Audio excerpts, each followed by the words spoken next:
Good afternoon, everyone. As a parent, I received various questions from my children. Mom, how are rainbows made? How can planes fly? Mom, who decided to give the name fish? I will never forget the question that my old son asked me several years ago. Mom, why did you abandon me? I searched for an answer, but I couldn't find one. Where can I possibly begin? What does he remember? He was very young when I left him in China to save him from going to political prison in North Korea. Is my son only child asking this question? No. Thousands of other North Korean women and girls, like myself, have left the totalitarianism of North Korea, but are instead sold to human traffickers. Others who caught in China are possibly to be repatriated to North Korea, where they will be sentenced to political prison and face unspeakable punishment and tortured.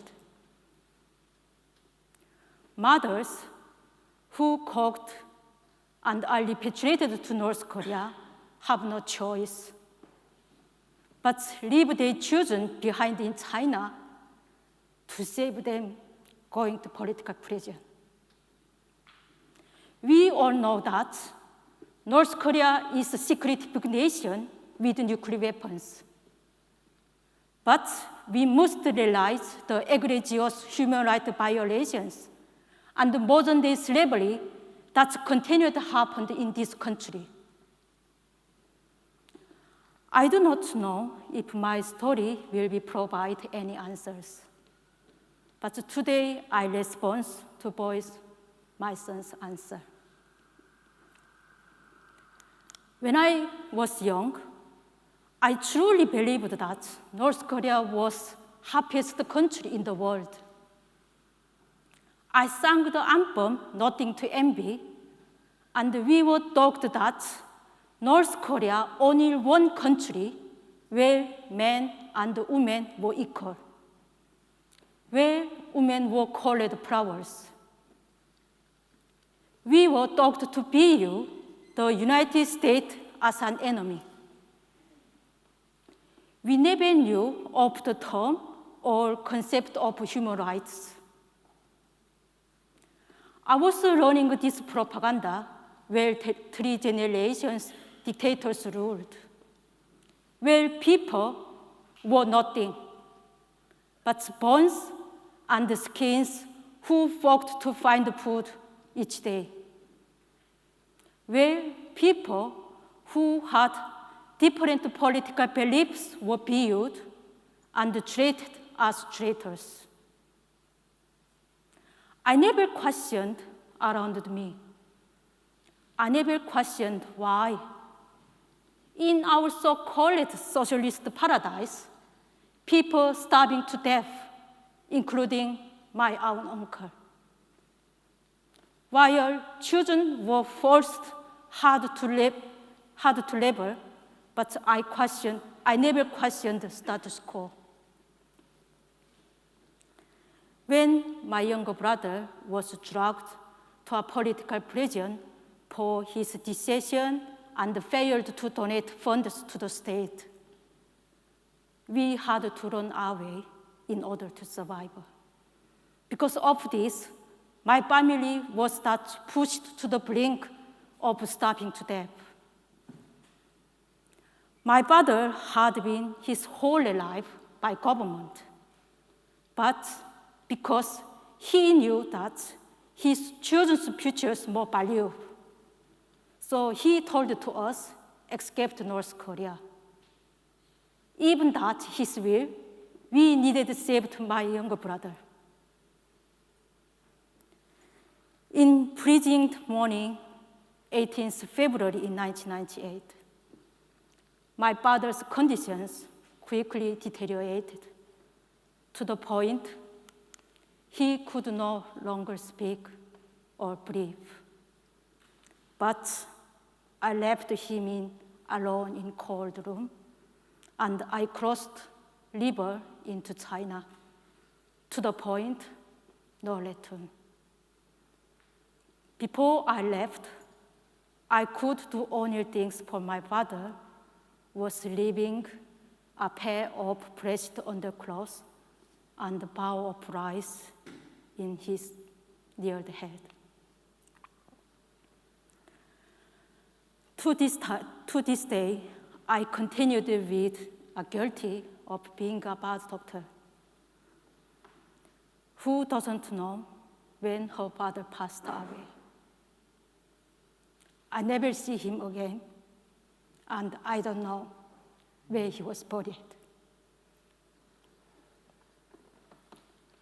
From 1998 to 2004, I spent 6 isolating years in China, lived as a slavery with a Chinese man.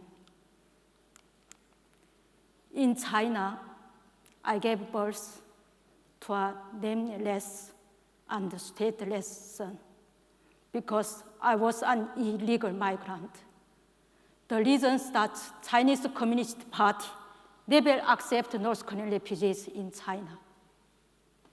In the DPR Korea, a child with Aboriginal parents cannot be born and killed without questions.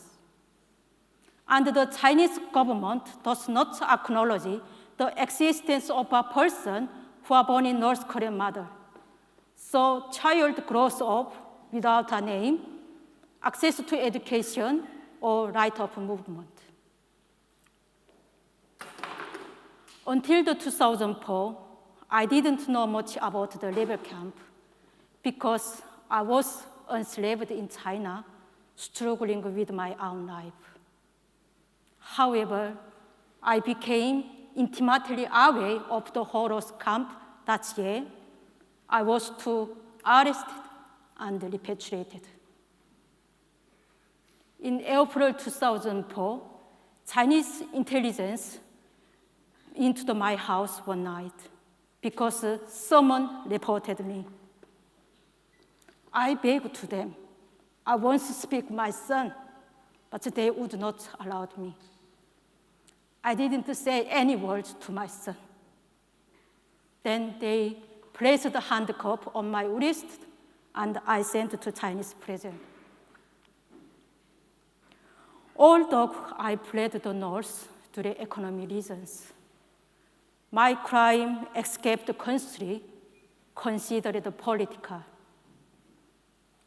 The North Korean prison where I was sentenced, there were utterly inhumane conditions.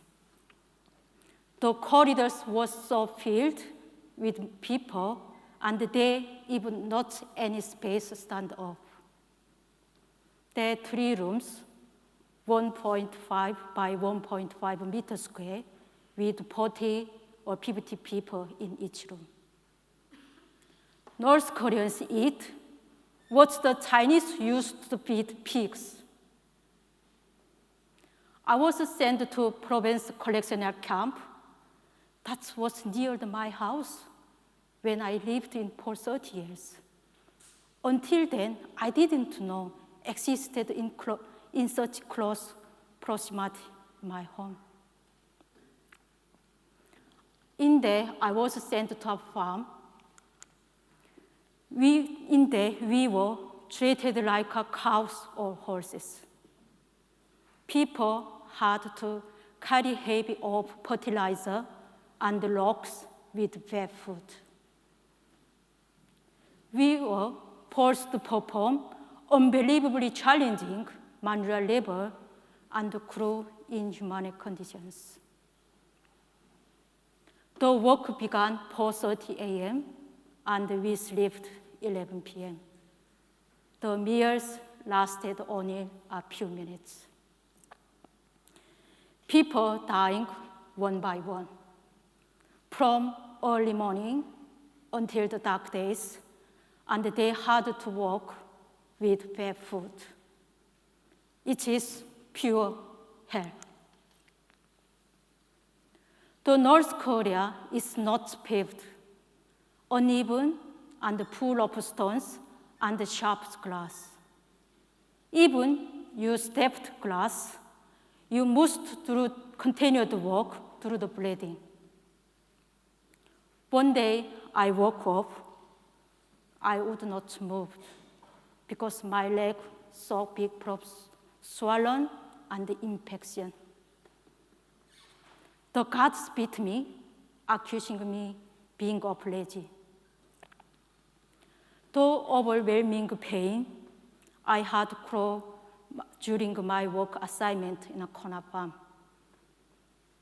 My leg became so swollen that I had cut off my trousers.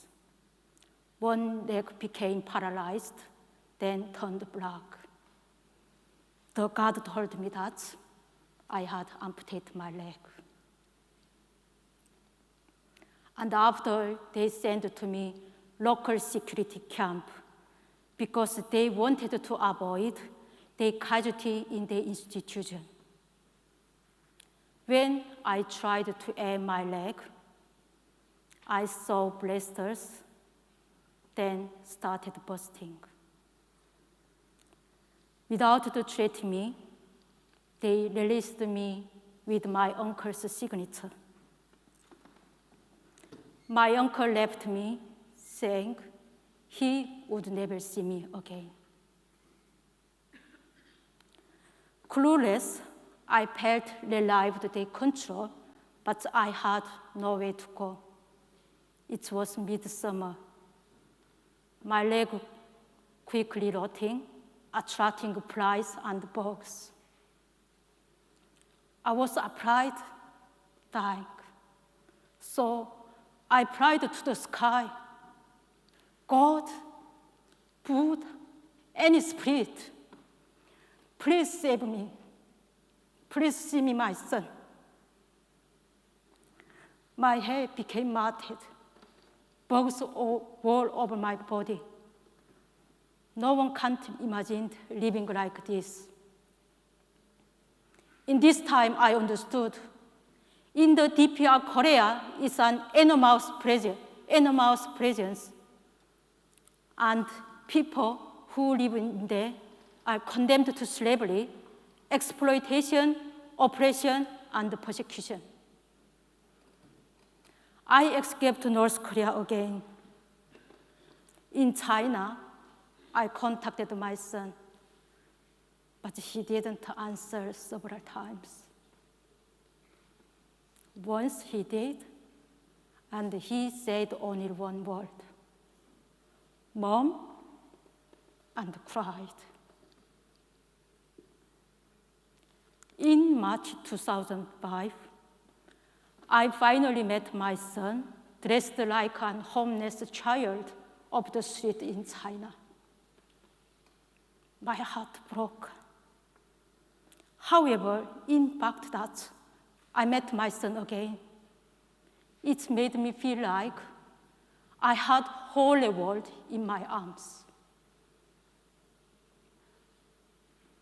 We both arrived in the UK in 28 January 2008.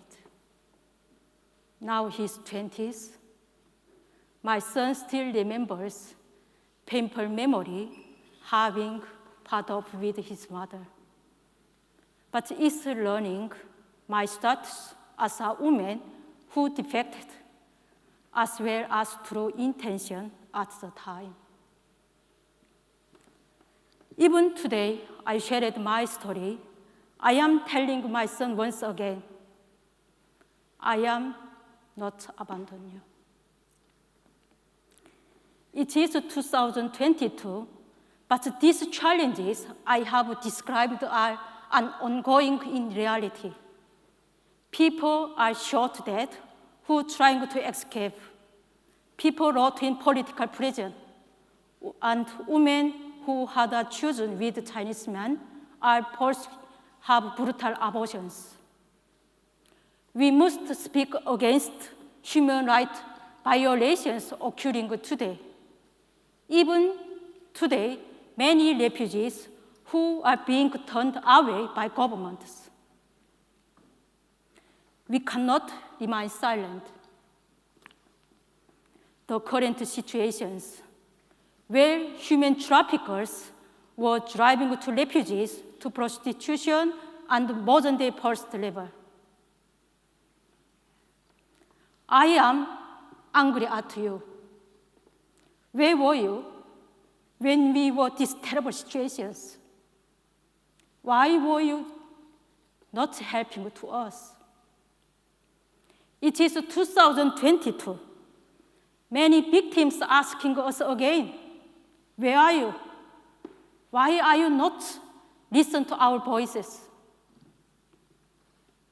If we can break down invisible silence that everyone has built, we will be rescue many refugees and show to them new opportunities. Refugees are freedom fighters who reminded to people that modern times freedom is a precious gift that must be fought for. We cannot solve every single problem in the world. But what we all can do starting today, interest and show compassion to the refugees around the youth and helping to them settle in their new lives. What kind of paradise refugees want? What kind of country is their paradise? In 2008, when I got refugee visa, Home Office told me that you are safe in this country. Safe?